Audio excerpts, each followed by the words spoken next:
आज की वीडियो में हम लोग कुछ क्वेश्चंस देखेंगे पूरे चैप्टर से, जहाँ जहाँ प्रॉब्लम है हम लोगों को, और कुछ जो अलग किस्म का क्वेश्चन है। उम्मीद है आप पहले भी ऐसा क्वेश्चन देखे हैं, बस वीडियो में मैंने बताया होगा, लेकिन आज उसको विस्तार से थोड़ा जानेंगे कुछ क्वेश्चंस को जो थोड़ा सा ट्विस्टिंग क्वेश्चंस हैं, और उसके लिए हमको पूरा कंसेप्ट हमारा जो है वो सॉलिड लिक्विड गैस का क्लियर होना चाहिए। इसलिए मैंने कल के वीडियो में सॉलिड लिक्विड और गैस का एक कंपैरिजन चार्ट आपको बनवाया था, और अब देखते हैं हम लोग कि कैसे वो होता है। तो पहला हमारा rubber changes its shape on stretching but it is solid. Why हो रहा है कि रबर जो है वो जब स्ट्रेच करते हैं रबर को तो वो अपना शेप तो चेंज करता है, फिर भी उसको हम क्या कह रहे हैं, सॉलिड। जबकि हम लोग पढ़े हैं सॉलिड वही होगा जिसका शेप क्या हो, फिक्स, शेप फिक्स्ड हो, उसी को हम सॉलिड बोलेंगे। आप लोग सोच के बताइए कि क्यों तब भी हम रबर को सॉलिड बोल रहे हैं। तो ज़रा इसका जवाब है कि जब हम रबर को खींचे तब तो वो अपना शेप चेंज कर दिया, लेकिन जब जैसे ही हमने अपना एक्सटर्नल फोर्स हटाया तो रबर क्या होगा, अपने पुराने शेप में चला आएगा। और वो अपने पुराने शेप में चला आया, इस वजह से वो वापस अपना शेप ले लिया। तो यानी यहाँ चेंज इन शेप तो हो रहा है, लेकिन due to application of force. जैसे ही हम उस कॉज को हटा रहे हैं तो वो अपने उसके शेप में कोई परिवर्तन नहीं होने जा रहा है, और इस वजह से हम उसको सॉलिड के ही कैटेगरी में रखेंगे।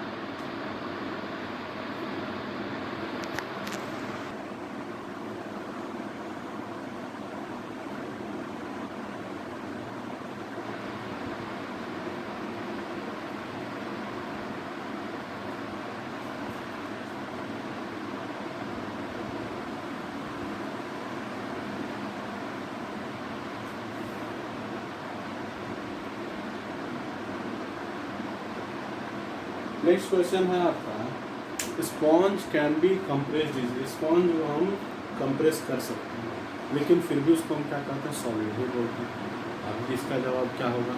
तो स्पॉन्ज की यदि हम बात करें तो आप देखे होंगे सोफ़ा जो होगा आपके घर में, उसमें स्पॉन्ज लगा होता है। जब उस स्पॉन्ज पर हम बैठते हैं तो वो दब जाता है, लेकिन जब हम उस पर से उठते हैं तो वो वापस खुल करके अपना शेप ले लेता है। यहाँ फिर वही पुराने क्वेश्चन, पिछले क्वेश्चन की तरह ही, जब तक यहाँ फोर्स अप्लाई हो रहा है तब तक ही इसके शेप में चेंज आता है। जैसे ही हम लोग उस फोर्स को हटा लेते हैं तो ये अपना जो है वो चेंज कर लेता है, ये अपना ये आकार जो है वो अपना वापस ले लेता है और उसी आकार में रहता है। तो यहाँ पर कारण जो कौन है, तो फोर्स है।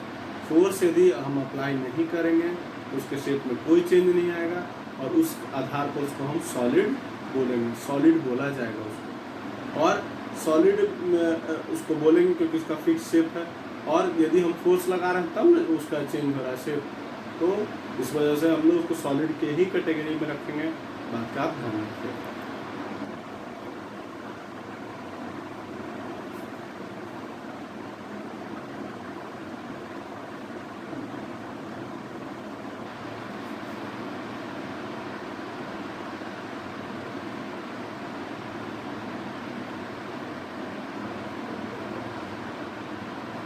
नेक्स्ट क्वेश्चन हम लोग का कि शुगर और सॉल्ट जो होते हैं do not appear to have fix shape. उनका जो शेप है वो फिक्स नहीं लगता है जब हम रखे रहते हैं उसको, लेकिन फिर भी वो क्या है, सॉलिड है, लिक्विड है, गैस है, ऑब्वियसली सॉलिड। इसका कारण क्या है, तो जब हम लोग शुगर की बात करते हैं तो ध्यान में हमारा आता है शुगर क्रिस्टल। किसकी बात आती है, शुगर या सॉल्ट क्रिस्टल, उसी क्रिस्टल से बना है, या एक छोटे क्रिस्टल की बात करें तो कोई भी शुगर को हम यदि पकड़ें तो उसका कोई ना कोई एक शेप होगा, और क्या वो शेप चेंज करेगा, उस क्रिस्टल का नहीं चेंज करेगा। दूसरी बात, उसका उसमें एक रिजिडिटी पाई जाएगी, थोड़ा सा वो तो भार झेल ही सकता है, तो रिजिडिटी भी पाई जा रही है। तो इस वजह से नमक में भी बात करें तो नमक का तो चूँकि शेप बहुत छोटा होता है, तो नमक के यदि क्रिस्टल की बात करें तो उसका शेप बड़ा होता है और उसका फिक्स शेप है, उसी से वो तोड़ करके बनाया गया है। तो इस ढंग से हम कह सकते हैं कि शुगर और सॉल्ट अपीयर नहीं होता भले ही फिक्स शेप के, लेकिन उनका शेप जो है वो फिक्स होता है उनके क्रिस्टल का, और इस वजह से उनको हम सॉलिड के ही कैटेगरी में रखते हैं। इस बात का ध्यान आप रखिएगा कि सॉलिड के कैटेगरी में रखने की वजह से की वजह यही है क्योंकि क्रिस्टल का जो शेप है वो फिक्स है।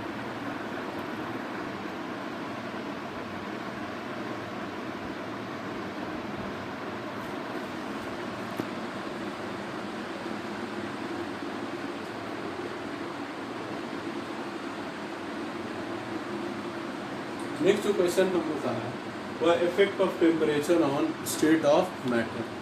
क्या टेम्परेचर का असर कुछ पड़ता है क्या स्टेट ऑफ मैटर पर? चलो सोचिए, एकदम पड़ता है। स्टेट ऑफ मैटर पे हमारे टेम्परेचर का असर एकदम पड़ता है। और वो कैसे पड़ता है? तो उसका सबसे बेस्ट एग्जांपल आप बर्फ़ ले लो। बर्फ़ सॉलिड है, फिक्स शेप है उसका, लेकिन जब उसको हीट हम देते हैं, जब हीट देते हैं तो वो अपना जो है वो, यदि हम मान लीजिए यहाँ पे बना रहे हैं आइस का क्रिस्टल है, आइस के क्रिस्टल की तो बात है, साथ में इसके मॉलिक्यूल्स की भी बात करेंगे। आइस के क्रिस्टल के मॉलिक्यूल्स एकदम ऐसे ऐसे नजदीक नजदीक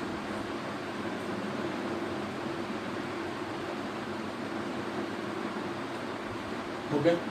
अब हम इनमें हीट देना शुरू करें। जब इसमें हीट देंगे, हीट देंगे यानी कि टेम्परेचर बढ़ाएंगे, तो जैसे ही इंक्रीज करेंगे टेम्परेचर, तो ये जो पार्टिकल्स हैं वो अपने मीन पोजीशन के अबाउट क्या करेंगे? वाइब्रेट करेंगे, मोशन करेंगे। और ये मोशन करते करते आखिरकार बताइए, मोशन करते करते क्या करेंगे? उस जो बाउंड्री है, वो फोर्स है, वो स्पेस है, उसको तोड़ देंगे, ब्रेक कर देंगे स्पेस को, और उनकी स्थिति ये हो जाएगी।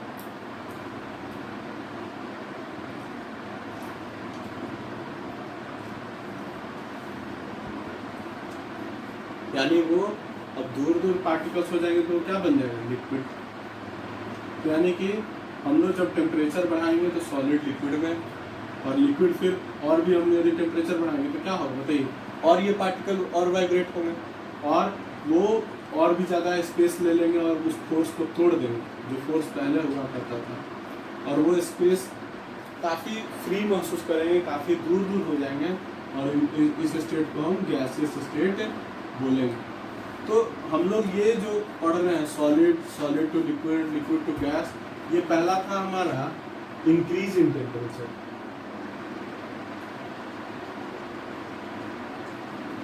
Increase in temperature. अब इसका रिवर्स करें तो वेपर यदि आपके पास है उसको आप कूल करिए, कूल करिए तो लिक्विड बनेगा, लिक्विड को फिर कूल करेंगे तो आइस बनेगा। यानी फिर वो क्या होगा? मॉलिक्यूल्स नज़दीक आते जाएंगे, फिर और मॉलिक्यूल नज़दीक आएगा। तो ये हो गया हमारा जो सेकेंड फेज है ये कूल का, इसको हम बोल सकते हैं decrease in temperature. Decrease in temperature भी हम उसको बोल सकते हैं। अब हमारी बात है नेक्स्ट की, ये जो स्टेट ऑफ मैटर चेंज हुआ, तो इसमें हम लोग 2 पॉइंट जाने। पहला, on increasing temperature solid changes to liquid and liquid changes to gas on further heating, और अपोजिट इसके हैं तो on cooling या on decreasing temperature gas changes into liquid and then liquid changes to solid। Next आपका topic जो हमने आज study करना वो है effect of pressure. Effect of pressure on state of matter। पहला, सबसे पहले यदि हम बात करें तो effect of pressure on state of matter, तो इसमें यदि हम लोग एक एग्जांपल ऐसे ले लेते हैं,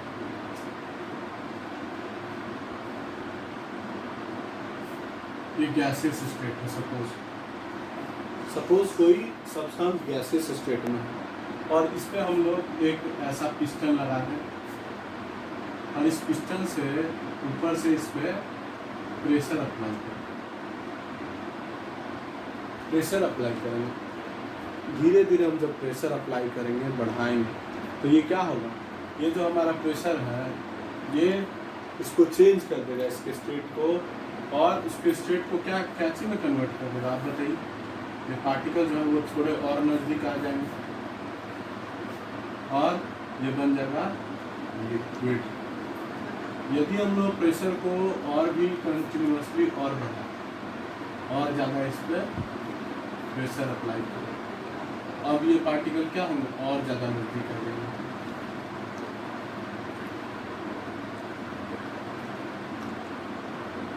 और ये बन जाएगा सॉलिड।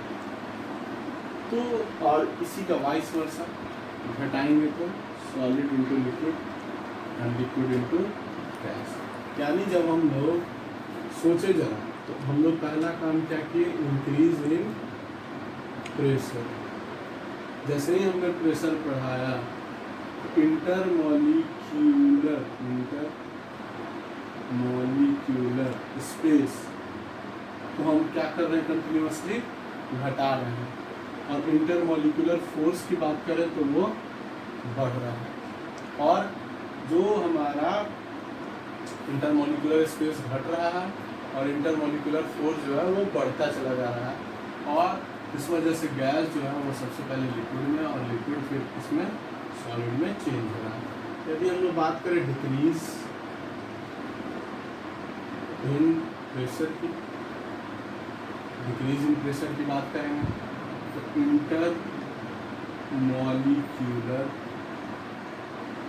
स्पेस जो है वो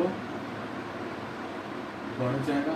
डिक्रीज करेंगे प्रेशर तो इंटरमॉलिक्यूलर स्पेस बढ़ेगा और इंटरमॉलिक्यूलर फोर्स घटेगा। और एज ए रिजल्ट तो हमारे पार्टिकल्स हैं वो धीरे धीरे और दूर की ओर जाएंगे। और दूर की ओर जाने के बाद आपका ये जो है ये इंटर कन्वर्जन हो जाएगा। इसी कड़ी में एक चीज़ है, एक प्रोसेस बस याद रखना है टेम्परेचर वाले केस में ही, सब्लिमेशन, जिसको मैंने आपको बताया था। ये वो स्टेट है जिसमें सॉलिड डायरेक्टली गैस में और then gas into solid inter conversion always possible हो। तो ये आज जो हम लोगों ने 5 क्वेश्चन किया, 4 क्वेश्चन किया, तो बहुत इंपॉर्टेंट क्वेश्चंस थे, तो हम लोग का चैप्टर के इनसाइड से थे। अब कल फिर हम लोग 5 क्वेश्चंस करेंगे जिनका संबंध आपके चैप्टर में होगा और वो इंटरनल चैप्टर्स से रिलेटेड होगा। उसके बाद की कड़ियों में हम लोग इंटेस्ट क्वेश्चंस करेंगे, एक्सरसाइज करेंगे, फिर नए चैप्टर के वीडियो की ओर हम लोग धीरे धीरे बढ़ेंगे।